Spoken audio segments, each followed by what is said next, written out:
I have something I need to say, and I've been wanting to say it for a very long time.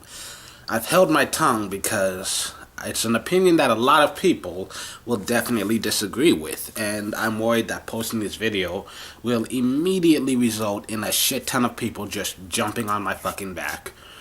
But I still choose to make this video because this is something that I feel I need to say. I need to get it off my chest because I can't stop thinking about it. And that is social justice. And it's just, social justice is kind of the new feminism. Like, just in the way that social justice warriors, I think it's all started with the best of intentions. You want equality in the world, but then there are some people who just take it too far, and the movement itself just ends up losing all validity because everybody wants to point to those extremists and say, these crazy whack jobs, just look at them over there, they're just nuts. And so that's where we've been led to. With feminism, it's this movement that still, it needs to happen. It's about equality between the two genders, but it's been ended up a lot of people refuse to take it seriously because it's just man hating. You hate all men, and that's kind of what happened with the social justice movement. And it's hard to I can't say that this accounts for each individual, but there are so many people out there that, as Phil calls them, cry bullies. There are people out there who are just going out of their way to be professionally offended by everything. And it's just, you're the only one who's offended. It's like, I am offended on behalf of all black people, which I'm not one of. And then black people going like, what? We don't actually care. And that's the biggest problem for me with social justice is just, those people who go out of their way to be mad at literally every single little thing that is just anything slightly less than PC. And it's just, there is injustice in the world, and we have a lot of things to be mad about. There are a lot of reasons to be legitimately angry, but pick your battles.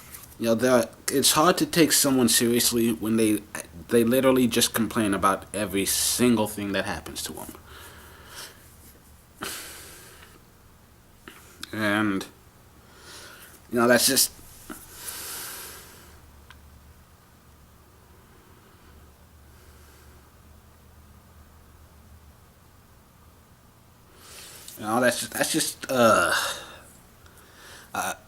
I had a speech all planned out, but I'm not good with. It's just I'm trying to get this stuff off my chest. But more than anything else, it's just, for one thing, like words. I understand not wanting people to say derogatory terms like, "Oh, that's so gay." You don't want people calling them fags. You don't want people saying nigger. I can understand that, but at the same time, my own thought is stop being such a pussy, which people also don't want me to say. You know what? But here's the thing. Stop being such a pussy ass bitch, and it won't hurt when I say it. I'm not gonna lie, words do hurt.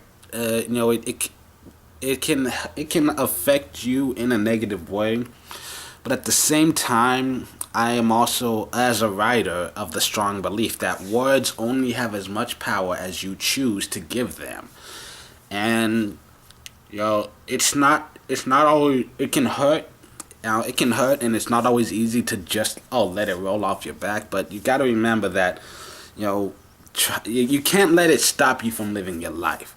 A lot of people get their heart broken, and maybe it sucks, but then you go out there and you try again. That's kind of how it works. A lot of people try to chase their dreams, and they fail, and they start questioning every decision they've ever made in life. And then they realize that this is still a dream worth keeping, and they go chase it again. They try to figure it out. That's kind of how life goes. And it's not about how many times you get knocked down. It's how many times you get knocked back up that matter. You can get knocked down 9 times.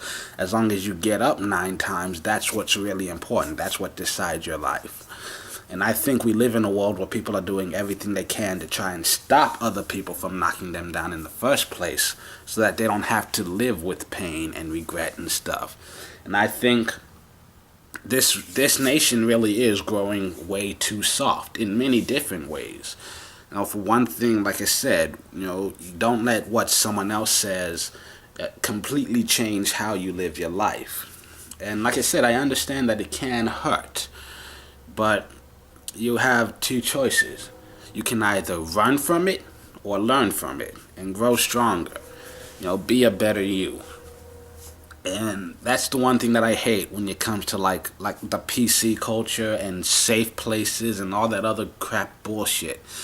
They say you're trying to protect people. That's what censorship is. They say they're trying to protect people. They're trying to protect the children. You shield them from all this stuff. But think about what you're protecting everyone from. You're protecting them from the real world. You're protecting them from things they're going to have to face eventually, because we've got like over 7 billion people on this fucking planet. It is impossible for you to make every single one of them be nice to you. The world is full of jackasses.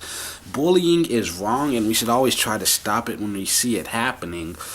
But it's a thing that's always existed. We can only deal with it as it comes along. You can't preemptively cease it from happening, because bullying has existed since before the human race did. Like, honestly, every animal that you can look at, like lions, wolves, donkeys, monkeys, just about every species there is, you'll have the weakest members of that species being bullied and many times outcast. It's a thing that happens. It sucks, but like I said, it's not possible to just wipe it off the face of the planet. It's an instinctual thing, and that's why I say, like, when you have those safe spaces where you're not allowed to say certain words, those don't exist out in the real world.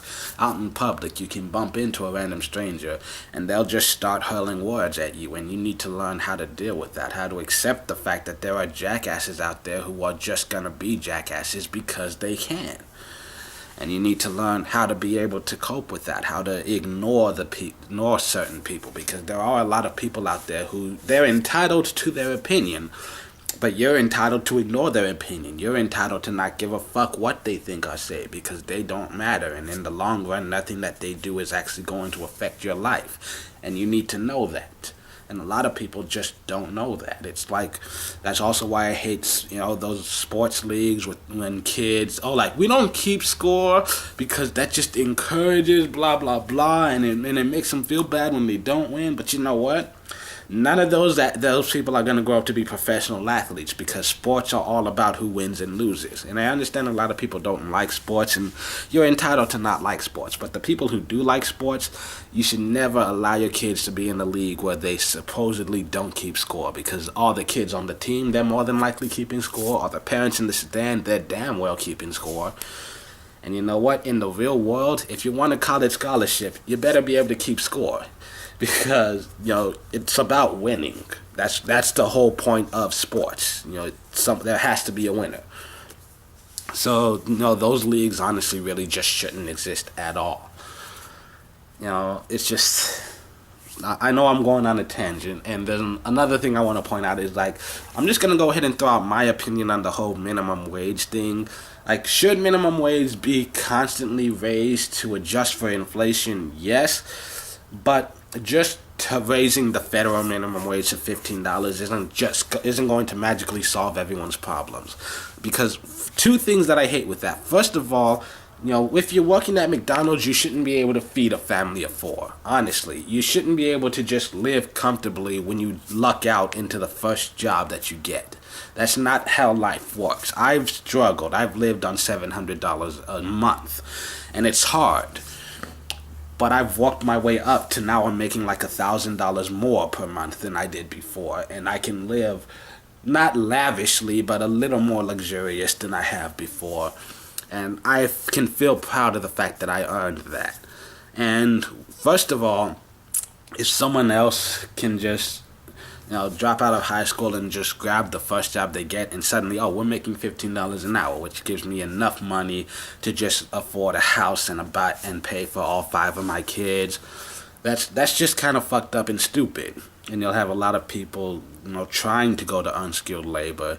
And in all honesty, I think you'll end up costing more jobs than anyone else, because I think McDonald's, if it gets to the point that they're having to pay $15, $20 per person, they're just gonna start cutting people out. They'll have kiosks, they'll have robots to make the food. There will only be one person on staff, and he'll be at a remote location just typing codes onto a computer and just monitoring all the 20 different stores, just making sure everything runs smoothly.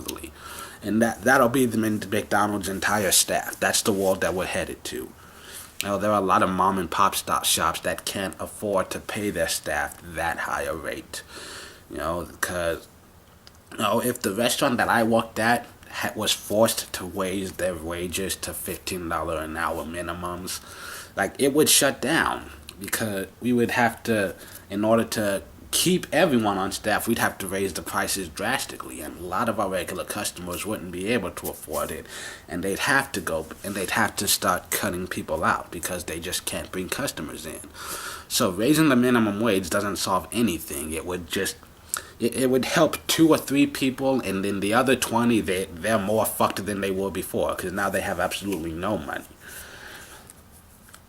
Raising the minimum wage, it's a temporary band-aid, and it helps. It may make you feel better for a little bit, but long term, the people who are struggling now will still be struggling in 5 or 10 years.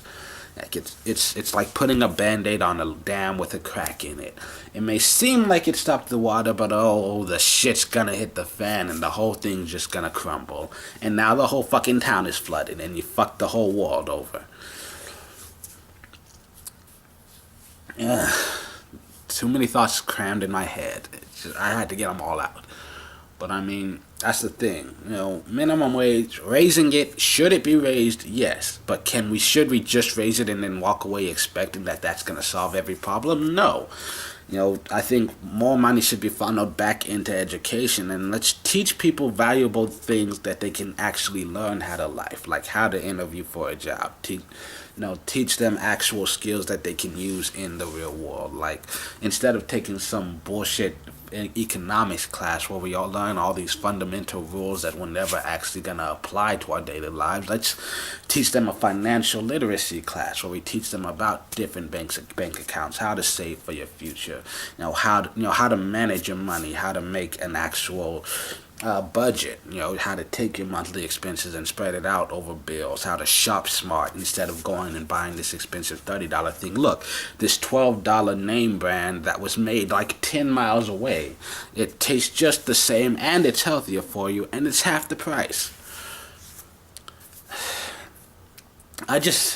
Like, a lot of people are looking at Donald Trump getting elected like that's the end of the world. No, the world has been going to shit, since before I was born. And in some ways it looks like it's getting better, but from what I can tell, it just keeps getting so much worse, and it's constantly getting worse because people refuse to address the root of the issue, which is just, teaching your kids how to survive in this crazy fucked up world. And I understand the thought behind it. It's a good idea to try and change the world around you, but you also have to be realistic about it. You have to be able to protect yourself from the world as it is. Because I agree that you should teach little boys not to rape women, but even if you actually hold a class and every single male on this earth is sat in a room and told for hours, don't rape women and this is why, and taught how to respect women's bodies and their choices and their freedoms, guess what? There are still going to be jackasses out there, people who are in those classrooms who will go out there and try to rape women. And so you should still take care to protect yourself if you are a woman, even if you are a man, because men can be raped too. And just take self-defense classes, carry mace with you, have your phone ready to pull out to call 911. Be prepared to protect yourself, because there are jackasses in the world, and you can never fully be rid of them. You can never really fully be rid of all the problems that you have in the world. So instead of constantly wasting all your effort to change every single thing about the world to make it easier for you to live in, why not change yourself? Why not teach everybody when they're younger how to exist in this crazy fucked up world, and how to to survive even through all the struggles, because there will be struggles in everyone's life. That's just how life works. That's it's just frustrating. I'm seeing all these people out here crying over every little goddamn fucking thing, and I'm like, you have the tools available to fix your own life. Stop blaming every single other person just because, oh, blah blah blah said a word and it hurt my feelings. Well, did he kill your cat? I mean, did he? I mean, did he shoot your cat? Did he come over and rape your mom? I mean, I'm just saying there are so many worse things to be angry about, and there are ways to deal with all of these little problems that we keep seeing popping up. More permanent solutions than just, oh, I'm sorry, I won't say nigger anymore. Yay, the world's not racist! I'm just, the planet in general is just a disappointing place to be right now for me.